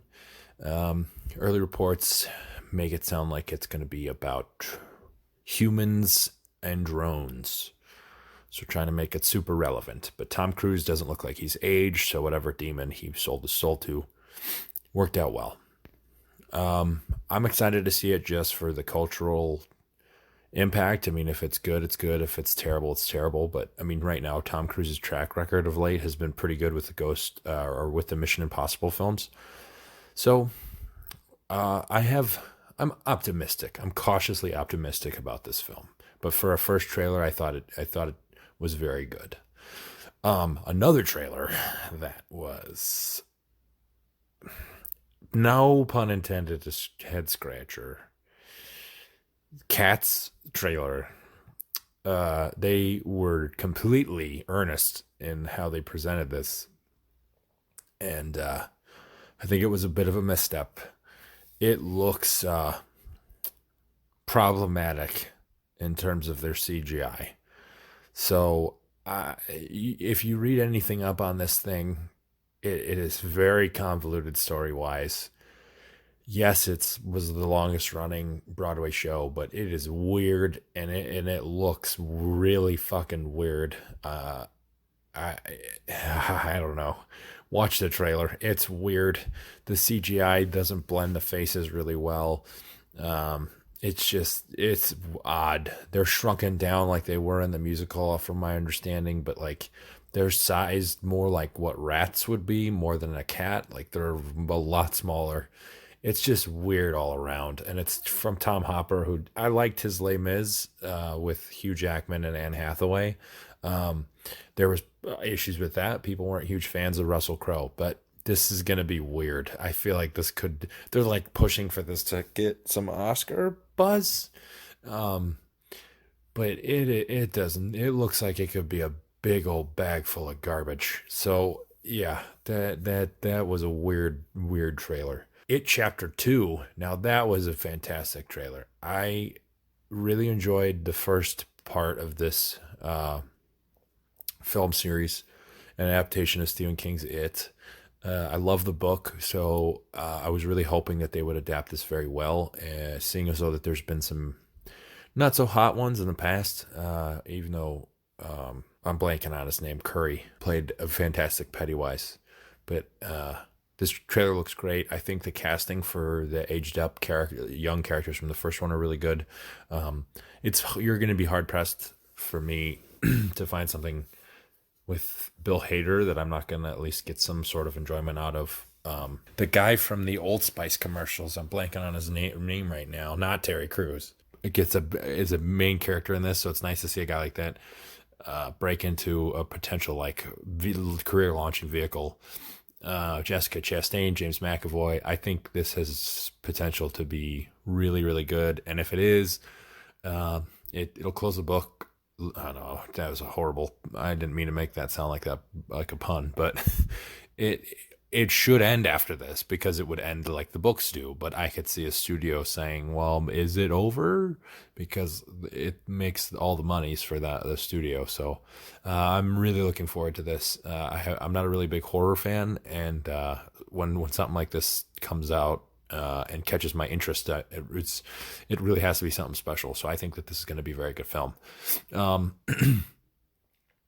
In staying in the horror realm, they announced that there's going to be 2 sequels consecutive years to Danny McBride's rebooted Halloween sequel from the original that starred Jamie Lee Curtis back as Laurie Strode. It was fairly well received, and I have a very big soft spot for the old. I call them the AMC Fear Fest films, the ones that you can watch on repeat over and over all through October. So I really think that they could touch into some of that nostalgia some more, and they keep doing. There's a very creative twist in that one, so I won't spoil it. But taking the genre like that and not completely flipping it on its head, but giving it enough new tilts and additions to something classic like that, and revitalizing it to some degree, and giving it some new life that isn't like a boring, played out, repetitive film that you found like as those sequels came out in like Halloween 17, 18, 19 and Friday the 13th, where it was like, the same movie over and over and over again, which is with different cannon fodder actors that they would put in. So I hope that these are really good. I love Danny McBride as an actor, and I am really coming to respect him as a writer. So I have high hopes for this, and it'll be interesting to see casting-wise who else they throw into these films, because I like seeing these kind of C-list actors getting in here. Those are the kind of ones that you look at them and you're like, I know them. I don't know their name, but I always like them and stuff when I see them. I feel like these movies are really perfect for those kind of actors. So Halloween, it'll be cool. Hopefully. Or they'll just reboot it again. They'll get a different Rob Zombie. They'll get Marilyn Manson to do it next, I guess. Oh boy. What else? There's a lot of TV stuff, but it is a Movie Pit podcast. I want to save Marvel to the end, but I'm really, really can't, because I'm so excited about what they're doing. Marvel announced their initial plans for the next phase of films following the Spider-Man Far From Home closing the Infinity, like a little button on the Infinity Saga. This is like complete unknown territory for fans of the franchise, because for so long we have been building to this ultimate finale, and to some degree Far From Home was more of an epilogue than anything else. So first off, they announced that we're going to have Black Widow coming up. It's going to take place after Civil War, so this is going to be taking place before the events of Infinity War and all that craziness, where she is seemingly going to be exploring like her past life after the Red Room. We would probably see some early stuff like we saw flashes of an Age of Ultron. But David Harbour was cast in this, Florence Pugh, Rachel Weisz. So David Harbour plays a character named Red Guardian, who in the comic books is like an estranged ex-husband of hers, if I remember correctly. So he's a big name right now, and it would be interesting to see how they adapt that character, whether or not he might show up in the future in the current timeline. Florence Pugh's playing a young character that's kind of a sister-ish to Natasha.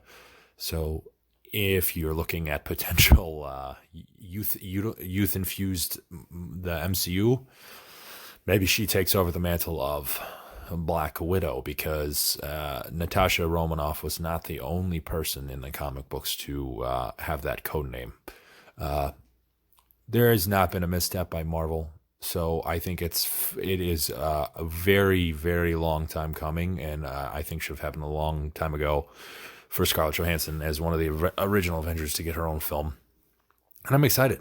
Probably my favorite film in the franchise is Winter Soldier, and so much of that was kind of that 70s spy espionage.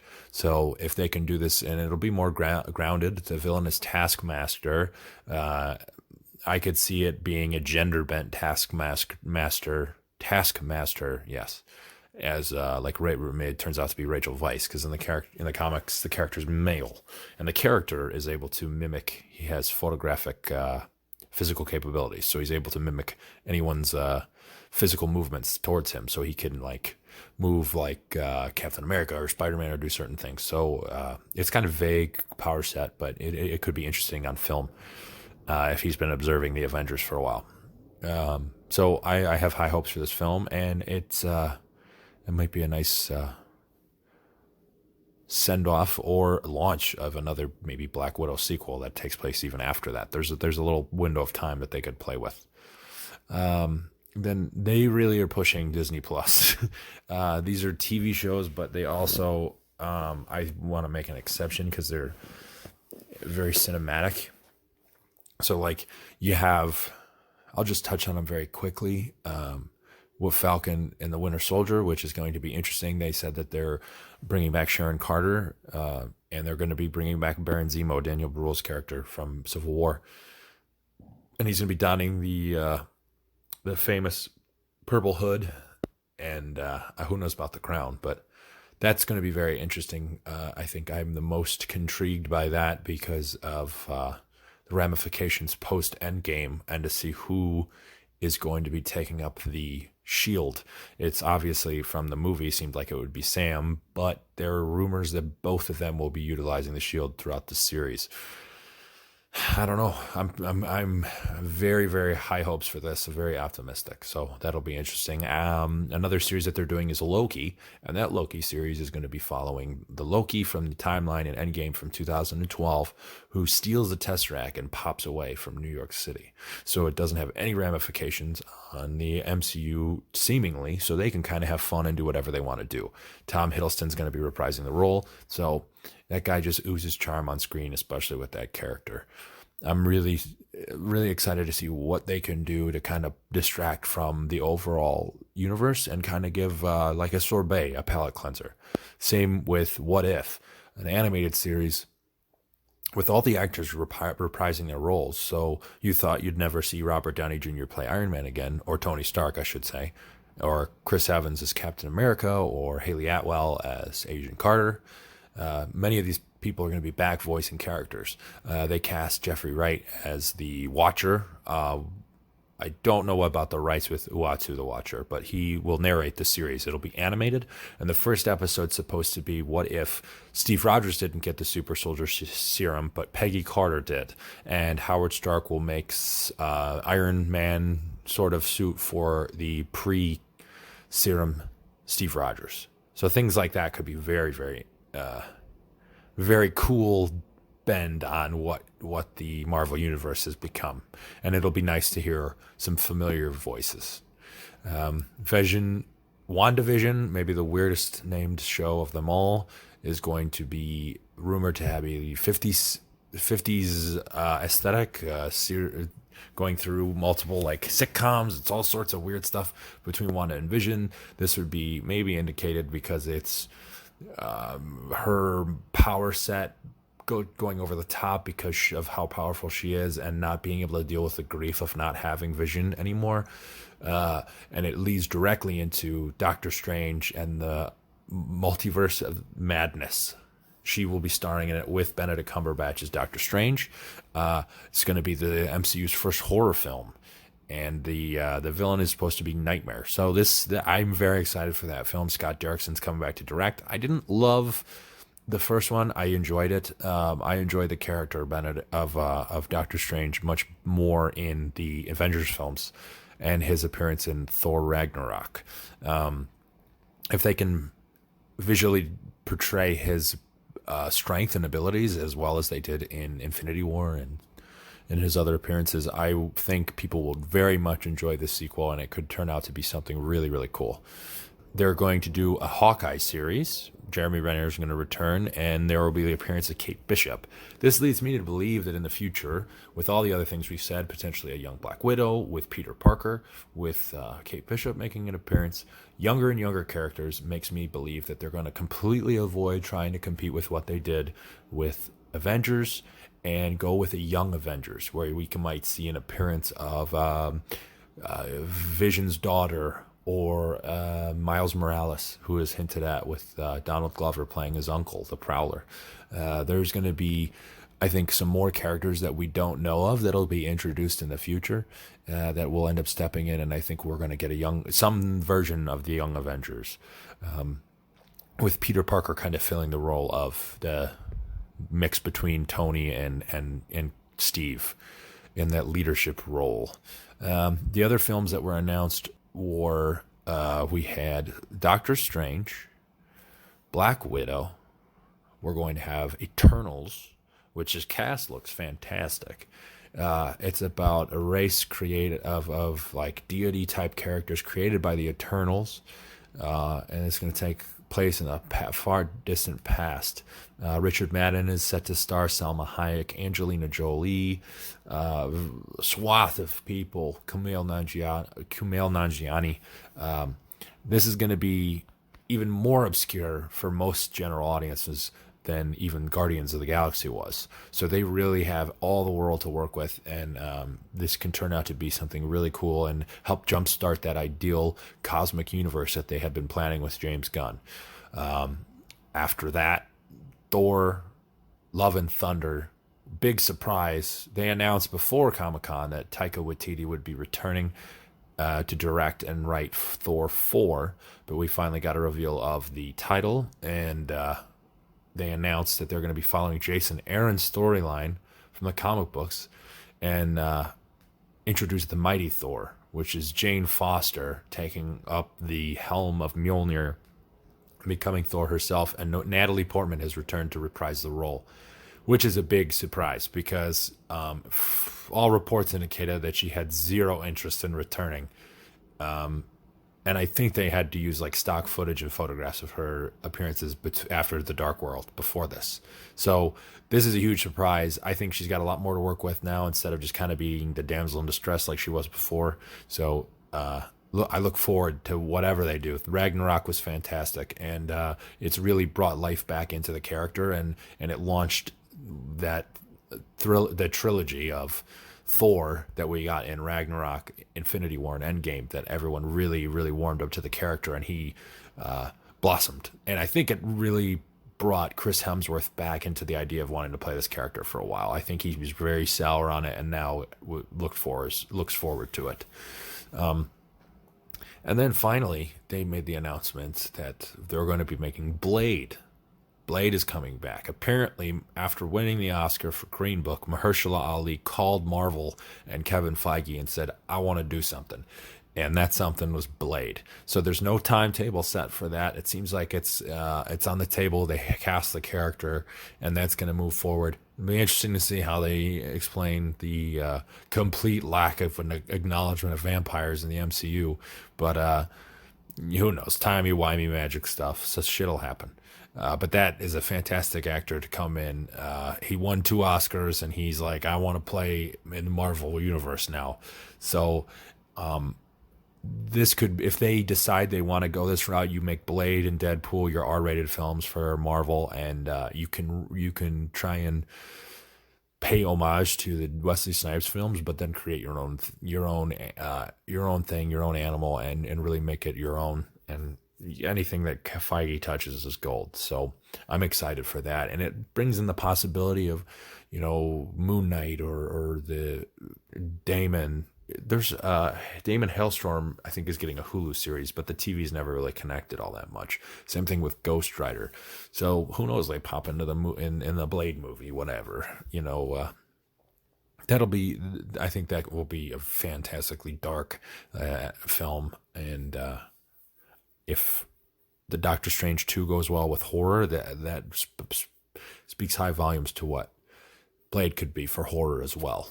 You need to get somebody like I read online, somebody mentioned getting one of the John Wick choreographers to do that film, because where the Blade movies lacked, the fight scenes were never an issue. They were always fantastic. So I think you really need to step your game up. And Wesley Snipes was a martial artist. Mahershala Ali is not, at least I don't believe he is. So you really need to hit that nail on the head and slam dunk the funk, make sure that that's really good, because that's important to that character. And then as he was walking off stage, Feige said he didn't get time to talk about all the sequels that we know will happen. Captain Marvel 2, Black Panther 2, Guardians 3. But then he also, in passing, mentioned Fantastic Four and mutants in general. Now, D23 is coming up, and I expect a more announcement. I personally believe that this San Diego Comic-Con announcement was actually only half of this next phase. That following this push that seems like they're doing to get people to subscribe to Disney Plus, they will announce the slate for those films, and I think we're going to get a few surprises in there. Very long-winded, but wanted to make sure I touched on everything I could from memory, but thank you very much, and go check out some films. You guys have a good one. All right, thank you, Mike, for all that. Let's move on to this week's movie releases. All right, hold the phone, because right as I was editing the podcast, this movie news dropped, and I could not let this movie news pass me by.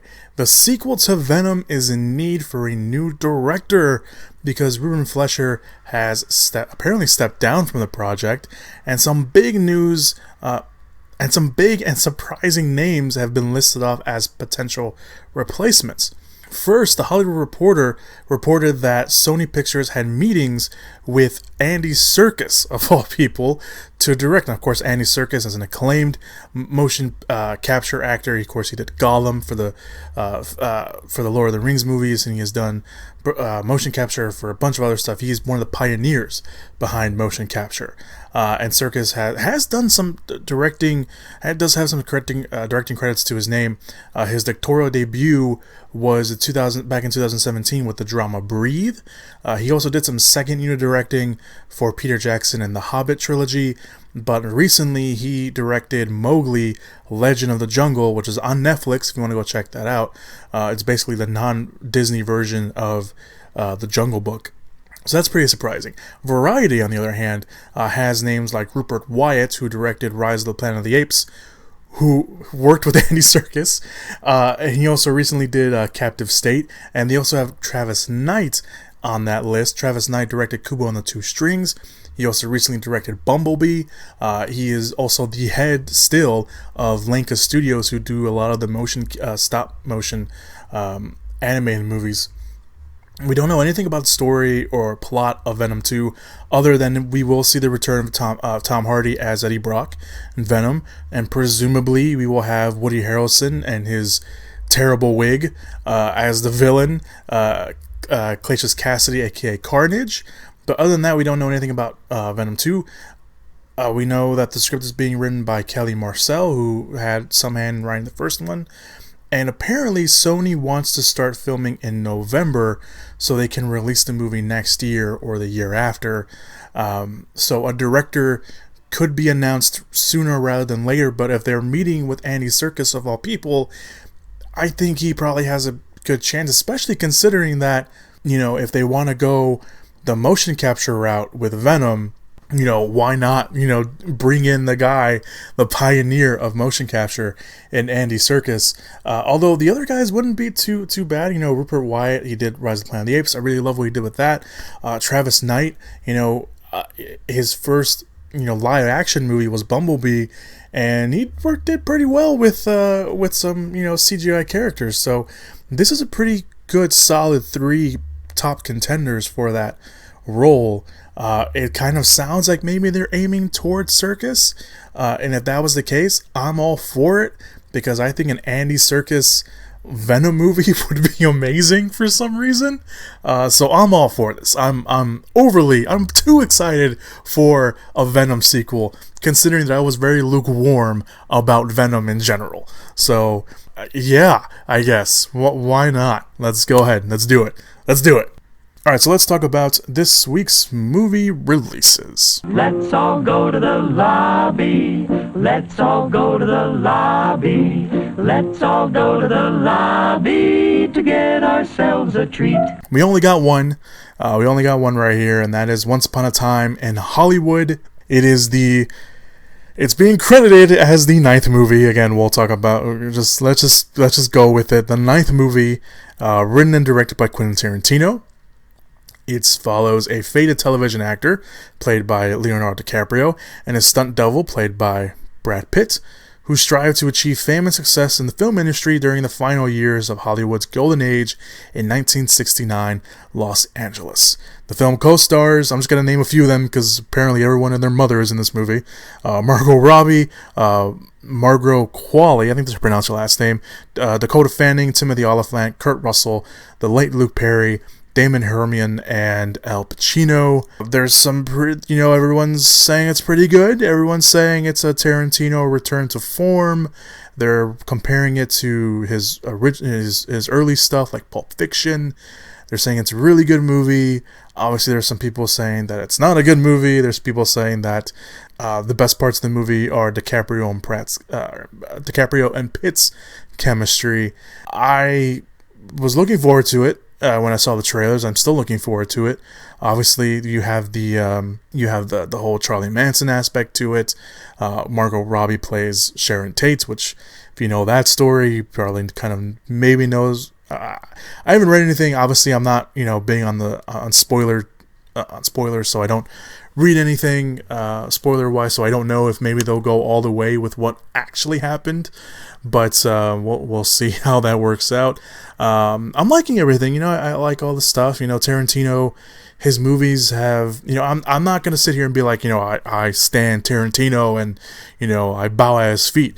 A lot of his movies are pretty good until they're not, and there's certain aspects of his movies that not certain aspects, but there's certain parts in a lot of his movies where I'm just like, at some point I'm just like, get to the point, But and that's not saying that I don't like him or anything. I think him personally, I kind of have some issues with, but his movies, all great, all good, at least decent. I don't think he really has a bad movie. I think there's probably movies where, or there's maybe one movie where we're all just like, yeah, you could have done something different with that one. But for the most part, I guess I would say I am a Tarantino fan.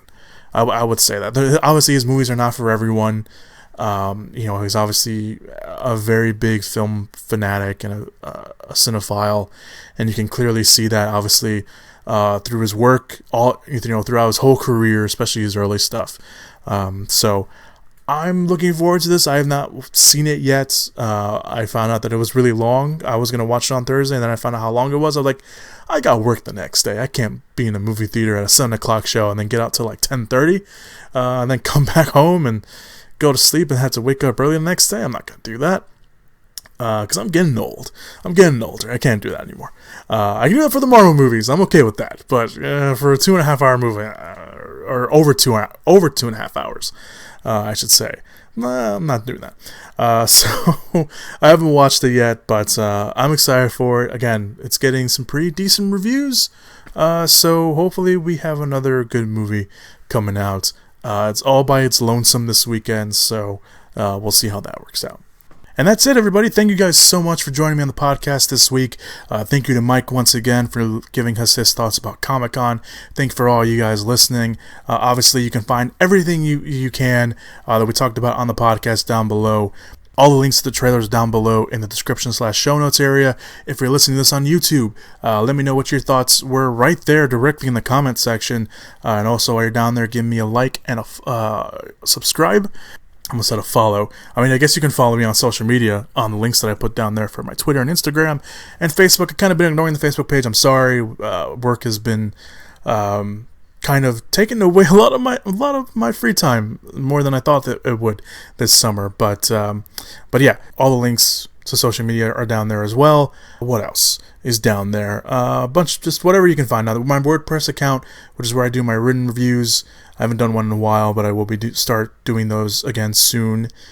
But yeah, that's it. I don't want to take up too much more of your time. before I start stuttering all over the place. I think that's a good sign to call it quits. So thank you guys so much for listening to the podcast this week. If you're listening to us on YouTube, just do all the stuff I told you. If you're listening to this on Apple Podcasts, please leave me a rating and review. It helps out the podcast in the long run.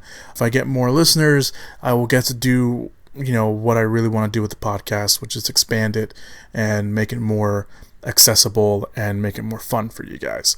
So, I'm trying to do that already, but if I get more people and get more interactions, I can, easily do that a lot more with that. So, all right. So go ahead and do that, and that's it. That's all I got for you guys. Thank you guys so much for listening.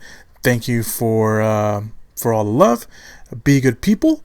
Have a safe and fun weekend, and as always, go watch some movies. Whoop whoop! Yeah! Give it up! Movies!